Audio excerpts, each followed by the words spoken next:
रोशनलाल अग्रवाल जी राष्ट्रीय संगठन मंत्री है, अखिल भारतीय अग्रवाल जो सम्मेलन है उसकी, आर्य समाज के जिला प्रधान जयपाल आर्य जी, सचिव कंबोज जी, अध्यक्ष कंबोज महासभा के, बजरंग दल के माननीय हरीश कौशिक जी, और इस मंच पर उपस्थित सभी महनीय प्रतिष्ठित अतिथि महानुभाव, दूर दराज से बहुत सारी संस्थानों से, सनातन परंपराओं में चलने वाली तमाम संस्थाओं के यहाँ बहुत ही महनीय सदस्य उपस्थित हैं। सभी का बहुत बहुत धन्यवाद। और पूजा सत्कार के योग्य इधर बैठी हुई पूजनीय वंदनीय मातृशक्ति और प्यारे बच्चों, आप सबने अभी एक छोटी सी वानगी देखी है और आप सब महसूस कर रहे होंगे कि इस गुरुकुल के बच्चों ने ये छोटा सा प्रदर्शन करके सबके हृदय को जीत लिया है। तो आप अनुमान लगाइए, जब भारत देश के अंदर 7,32,000 से ज्यादा गुरुकुल इस देश के अंदर चला करते थे, उस समय भारतवर्ष की स्थिति क्या होगी। आप सबको ये विचार करना चाहिए कि भारत को कभी इतिहास के अंदर एक विशेषण देकर के संबोधित किया जाता था, जो विशेषण था विश्व गुरु। आप सब जानते हैं भारत ऐसे वैसे विश्व गुरु नहीं था। भारत को विश्व गुरु बनाने के पीछे ये समस्त मूल्य थे जो आज आप लोगों ने देखे हैं। गुरुकुलों में आपने देखा बच्चों का शारीरिक, बच्चों का बौद्धिक, बच्चों का मानसिक स्तर कितना ऊंचा है, और यहाँ के आचार्यों ने कितनी मेहनत की होगी, कितना परिश्रम किया होगा, कितना पहले अपने आप को तपाया होगा, तब जाकर के वो इन बच्चों को ये शिक्षा दे पा रहे हैं। अब हम सब लोग यहाँ एकत्रित हुए हैं और जो चीज मैं आपसे बताने की कोशिश कर रहा हूं वो बहुत संक्षिप्त रूप में कहूंगा, समय बहुत तेज गति से बढ़ गया।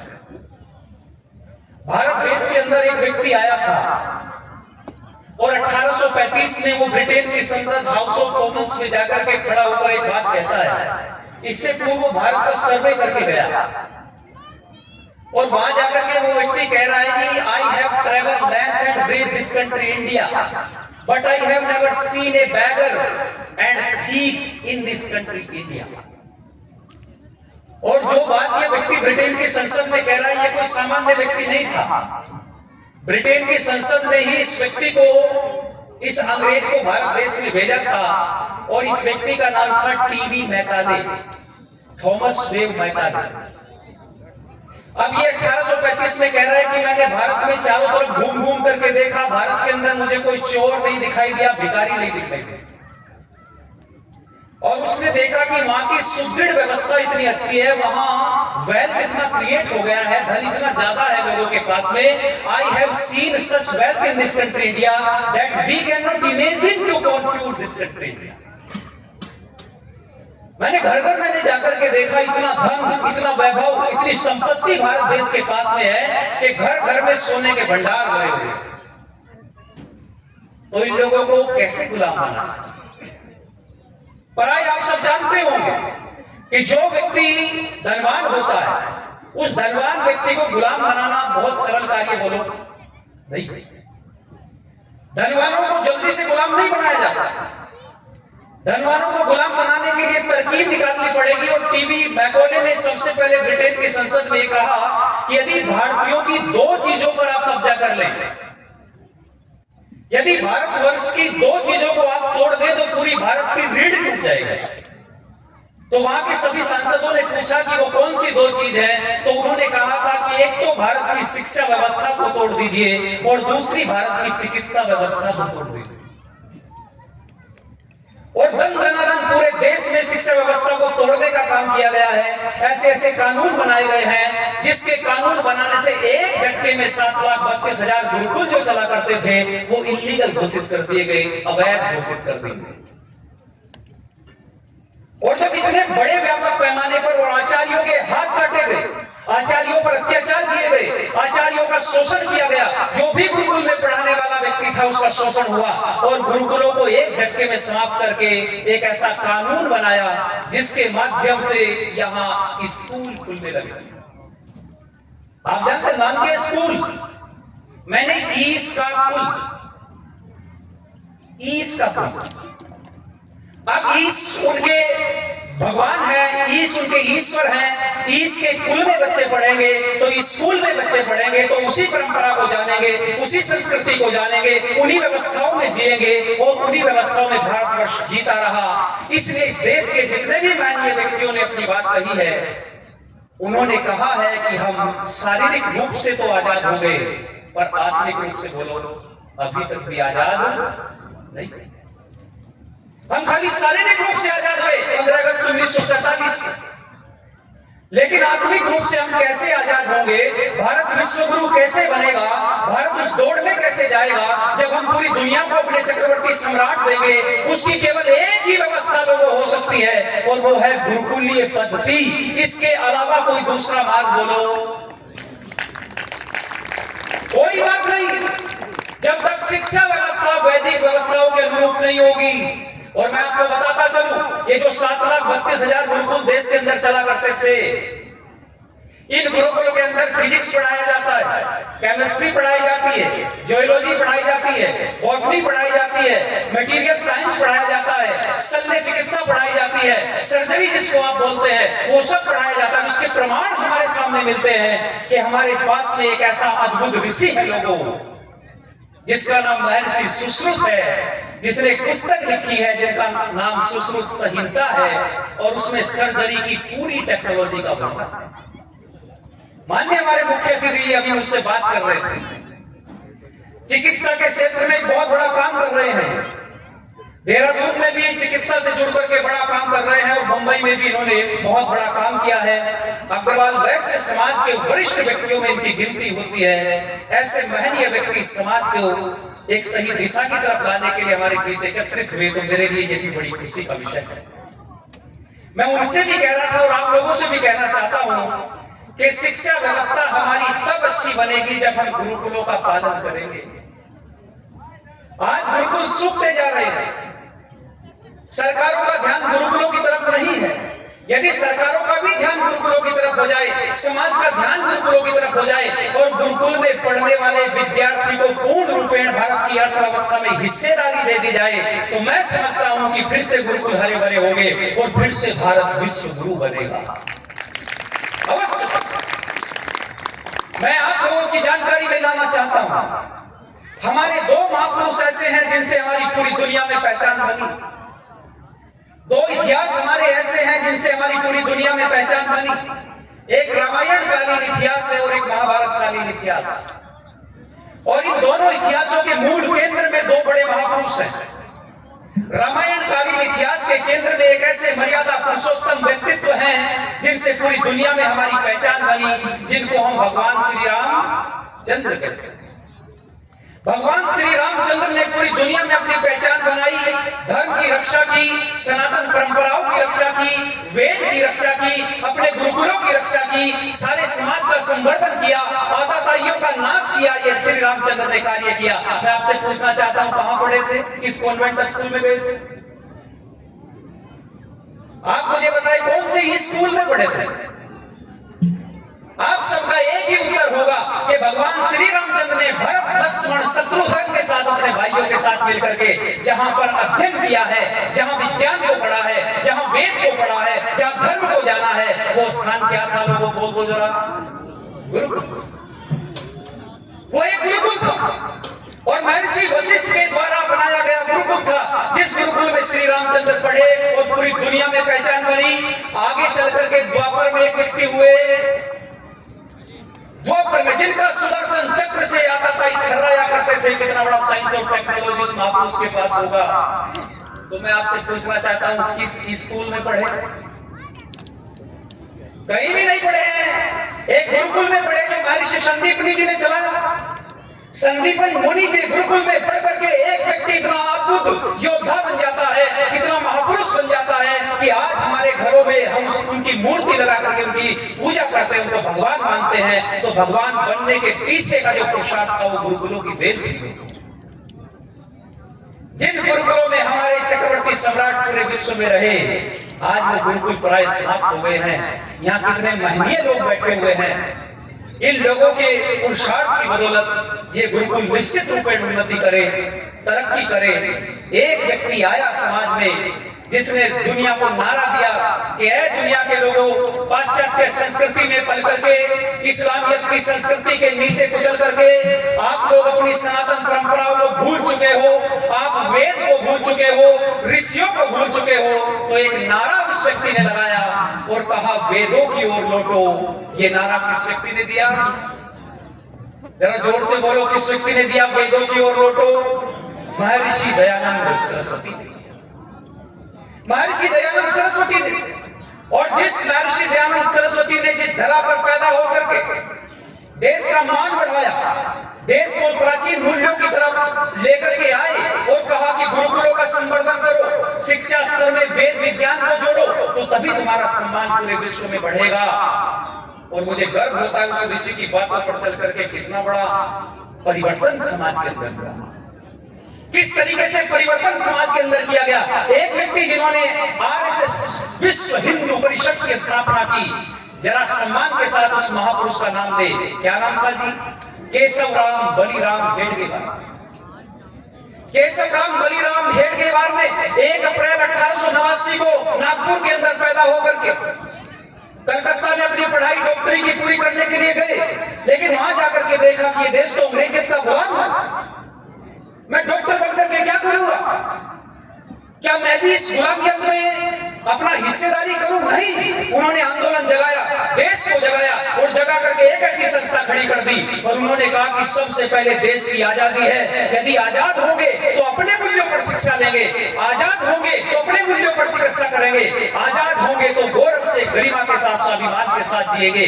और वो संस्था आज पूरे देश में सनातन मूल्यों की रक्षा कर, वो संस्था है जो सनातन मूल्यों की रक्षा कर और उस नारे को चरितार्थ कर रही है जो महर्षि दयानंद सरस्वती ने 10 अप्रैल 1875 को आर्य समाज मुंबई में बना करके, लोगों ने पूछा महाराज आर्य समाज तो बन गया, अब इसका उद्देश्य क्या होना चाहिए? तो अब बच्चे भी पढ़ रहे थे आर्य समाज के नियम, तीनों भाषाओं में बच्चों ने सुना, यदि आपने ध्यान से सुने तो उन्हीं तीनों नियमों में एक नियम कहकर के बस वाणी को विराम दूंगा मैं। एक छठा नियम आर्य समाज का पढ़ा गया और उसमें इस सनातन का उद्देश्य क्या होना चाहिए, सनातन मूल्यों का उद्देश्य राष्ट्र के लिए क्या होना चाहिए, ये महर्षि दयानंद सरस्वती ने 1875 में बताया और केशवराम बलिराम हेडगेवार जी ने 1889 में पैदा होकर के जब आरएसएस बनाया तो उसके बाद में उन्हीं मूल्यों पर चल करके राष्ट्र को स्वाभिमान बनाया। देखिए महापुरुषों का संयोग देखिए। एक महापुरुष कहता है कि संसार का उपकार करना इस समाज का मुख्य उद्देश्य है, अर्थात शारीरिक, आत्मिक और सामाजिक उन्नति करना। शारीरिक उन्नति होनी चाहिए, आत्मिक उन्नति होनी चाहिए। शारीरिक उन्नति नहीं होगी लोगों तो हम आत्मिक उन्नति करके सफल नहीं हो सकते, और खाली आत्मिक उन्नति हमारी हो जाए तो तब भी सफल नहीं हो सकते। यदि दोनों उन्नति आप लोग करोगे तो सफल हो पाओगे। और ये दोनों उन्नति कब होगी? जब अपने बच्चों को कहां पढ़ाओगे? बोलो, गुरुकुल।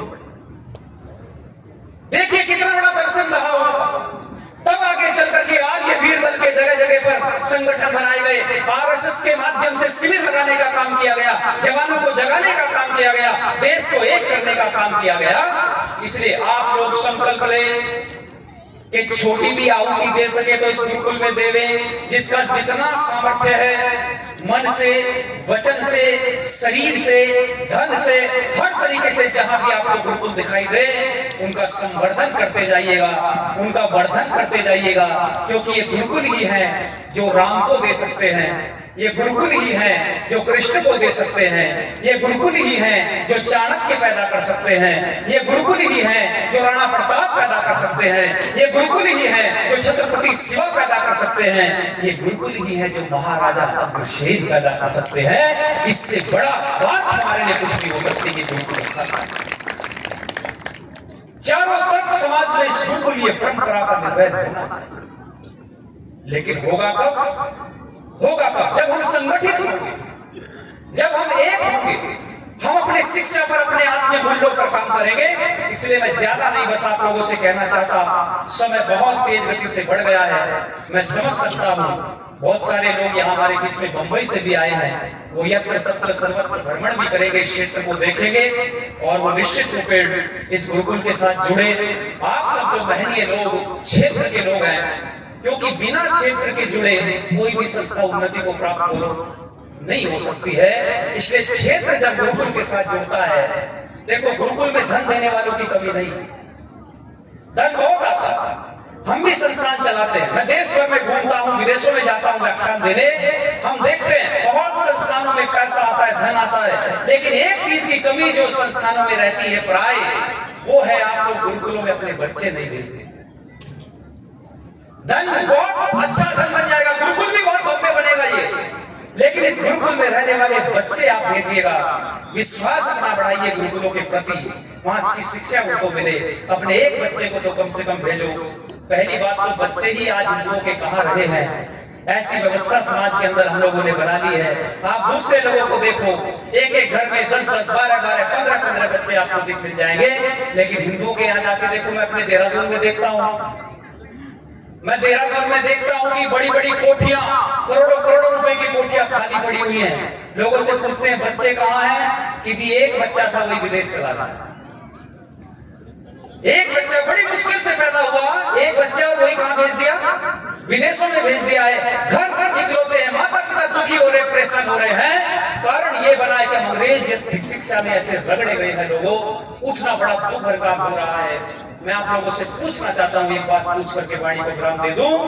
बताइए मुझे, आज से 40 वर्ष 50 वर्ष पूर्व, बहुत सारे लोग बैठे हैं, उससे पूर्व की आयु के कितने वृद्धाश्रम भारत देश के अंदर थे? आप बताओ मुझे, विचार करके, मेरा सवाल है ये समाज से, कितने वृद्धाश्रम थे? जब तक देश के अंदर सनातन मूल्यों के अनुरूप शिक्षा रही, जब तक देश के अंदर वैदिक मूल्यों के अनुरूप शिक्षा रही है, हमने संस्कार सीखे हैं, हमने शिक्षा से संस्कार सीखने का काम किया और अपने पूर्वजों की सेवा की है। और आज मैं जाकर के देखता हूं देश भर में बड़े बड़े शहरों के अंदर जाकर के देखा हूं, यत्र तत्र सर्वत्र जहां भी जाता हूं वहां एक वृद्धाश्रम, और बड़े गर्व के साथ लोग उस पर बोर्ड भी लगा देते हैं, ओल्ड एज होम, बड़े गर्व के साथ लगा रहे हैं वृद्धाश्रम, और फिर कहते हैं किसका पिता है, बच्चे हैं यहाँ। देखो मैं आपको बता दूं, किसानों के माता पिता नहीं है वहां, मजदूर के माता पिता नहीं है वहां, 2 समय का भोजन कमाने वाले बच्चे के माता पिता नहीं है वहां पर। वहां किनके माता पिता मैं देखता हूं जाकर के, एक बड़े बड़े अधिकारियों के माता, बड़े बड़े उद्योगपतियों के माता पिता, बड़े बड़े पढ़े लिखे चार्टर्ड अकाउंटेंट कर लिया, बिजनेस में बहुत बड़ी डिग्री मानद हासिल कर ली है, और देश में बड़े बड़े मंचों पर बोलने वाले लोग, बहुत बड़ा करोड़ों की संख्या में जिनका टर्नओवर होता है, ऐसे ऐसे लोगों के माता पिता को मैंने वृद्धाश्रम में दुखी होते देखा है। तो क्या करोगे ऐसी शिक्षा? क्या ऐसी शिक्षा समाज के लिए लाभकारी है?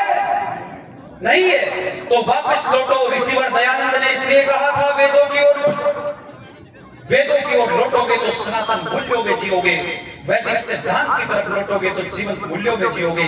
और जिस ऋषि के नाम पर यह गुरुकुल खड़ा किया गया है, वो सामान्य व्यक्ति नहीं थे, वैशेषिक दर्शन के बहुत बड़े प्रणेता थे। वैशेषिक दर्शन पढ़ोगे लोगों तो जीवन बदल जाएगा पूरा का पूरा। किस तरीके से विज्ञान के माध्यम से ईश्वर को सिद्ध किया है महर्षि कणाद ने, और सांख्य को पढ़ोगे कपिल के तो वो भी किस तरीके से, न्याय दर्शन को पढ़ोगे गौतम के तो कैसे 25 तत्वों से ईश्वर तक लेकर के गए हैं। इन शास्त्रों को पढ़ने का काम केवल गुरुकुलों में होगा। विज्ञान भी पढ़ाया जाएगा, अंग्रेजी पढ़ाई जाएगी, सारी चीजें पढ़ाई जाएगी यहाँ पर। अपने बच्चों को भेजो, इतिहास मत बनने दो इन गुरुकुलों को।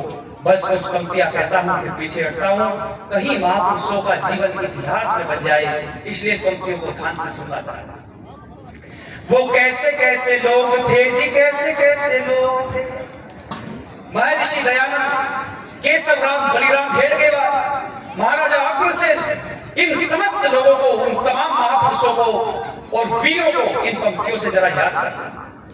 वो कैसे कैसे लोग थे जी, कैसे कैसे लोग थे, कुर्बानियों की आग में जवानियों में जल गए, इतिहास जब लिखा गया कहानियों में ढल गए। जाने उनकी माओ ने गुट्टी में क्या पिला दिया। तमाम क्रांतिकारियों को याद करो, देश में मरने वाले वीरों को। जाने उनकी माओ ने गुट्टी में क्या पिला दिया, हुए जब जवान तो जहान को हिला दिया, हुए जब जवान तो जहान को हिला दिया। अरे निर्धनता की आंधियों में सूखे चनों में पल गए, अरे निर्धनता की आंधियों में सूखे चनों में पल गए। इतिहास जब लिखा गया कहानियों में ढल गए, इतिहास जब लिखा गया कहानियों में ढल गए। जाने किन के शिष्य थे वो कैसी पाठशाला थी, याद करिए। जाने किन के शिष्य थे वो कैसी पाठशाला थी, दयानंद के शिष्य थे वो आर्य पाठशाला थी। जवान थे महान थे वो चलती फिरती ज्वाला थी, जवान थे महान थे वो चलती फिरती ज्वाला थी। अरे यश नाम की लालसा न धन दान का जुनून था, अरे यश नाम की लालसा न धन दान का जुनून था। गुमनाम होके बह गया वो इनकलाबी खून था, गुमनाम होके बह गया वो इनकलाबी खून था। ये गुलिस्ता हरा रहे खुद खाद बन के गल गए, अरे ये गुलिस्ता हरा रहे खुद खाद बन के गल गए। इतिहास जब लिखा गया कहानियों में ढल गए, इतिहास जब लिखा गया कहानियों में ढल गए। और अंतिम पंक्तियां सुनिए, अंतिम पंक्तियां पढ़ता हूं महापुरुषों की। इस जहां की भीड़ में वो फक्कड़ों की टोलियां, याद करो कहते लोग गुरुकुलों में पढ़ करके क्या करेंगे, सनातन मूल्यों की रक्षा करेंगे, राष्ट्र की रक्षा करेंगे, स्वाभिमान से जिएंगे। और यदि राष्ट्र जिंदा रहता है तो लोगों तो हम सब जिंदा रहते हैं। जिनका राष्ट्र गुलाम बन जाता है उनका धर्म भी बोलो गुलाम। इसलिए गुरुकुल में पढ़ने वाला बच्चा अपने धर्म को सर्वोपरि रखेगा, अपने मूल्यों को सर्वोपरि रखेगा, अपने माता पिता को कंधों पर सर पर रखेगा। ये गुरुकुल में पढ़ने वाला बच्चा ही कर सकता है, इसके अलावा किसी में इतनी ताकत है? कैसे हैदराबाद का आंदोलन लड़ा गुरुकुल के बच्चों ने, गुरुकुल कांगड़ी से सैकड़ों सैकड़ों हजारों हजारों स्वामी सदानंद के दीवाने, स्वामी सदानंद के शिष्य वहां जाकर के सीना ठोक करके कहते हैं गोली चलाओ, और हैदराबाद का निजाम घुटने टेकता है, छोड़कर पाकिस्तान भाग जाता है हैदराबाद को। ये गुरुकुल की ही देन थी। तब मैं कहता, सुनिएगा जरा ध्यान से पंक्तियों को। इस जहां की भीड़ में वो फक्कड़ों की टोलियां, इस जहां की भीड़ में वो फक्कड़ों की टोलियां, वो कसमसाती छातियां, वो दंदनाती गोलियां, दर्द दिल को पी गए दीवानगी वो कर गए, हिंद पे फिदा हुए ना फिर कभी वो घर गए। अरे मिला के खुद को माटी में उगा के वो फसल गए, अरे मिला के खुद को माटी में उगा के वो फसल गए। इतिहास जब लिखा गया कहानियों में ढल गए, इतिहास जब लिखा गया कहानियों में ढल गए। इतिहास जब लिखा गया तो कहानियों में ढल गए। इसलिए कहानी न बनने दे अपने महापुरुषों को, अपने ऋषियों को, उनको याद रखें। और याद तब रखेंगे जब गुरुकुलों के साथ जुड़ेंगे। इन बच्चों का आपने बौद्धिक देखा, शारीरिक देखा। मैंने कहा शारीरिक उन्नति और आत्मिक उन्नति ही समाज की उन्नति कर सकती है, इसलिए सारी उन्नति यहाँ पर होती है। भाई सुखदेव आर्य जी और इनकी पूरी टीम को मैं बहुत बहुत साधुवाद देता हूँ और आश्वस्त करता हूँ कि मैं पूरे देश में बहुत ही महनीय प्रतिष्ठित लोगों के बीच रहता हूँ। मैं प्रयास करूंगा कि तमाम लोग इस गुरुकुल को देखें, यहाँ आए, यहाँ विजिट करें और इस गुरुकुल को पूरा अपना सहयोग प्रदान करें। इसी भावना के साथ ये ऋषियों की परंपरा जीवंत रहे, अपनी वाणी को विराम देता हूँ। इति ओम शक्ति। धन्यवाद। बहुत सुंदर, बहुत ही हृदय को झंझोर करने वाला है।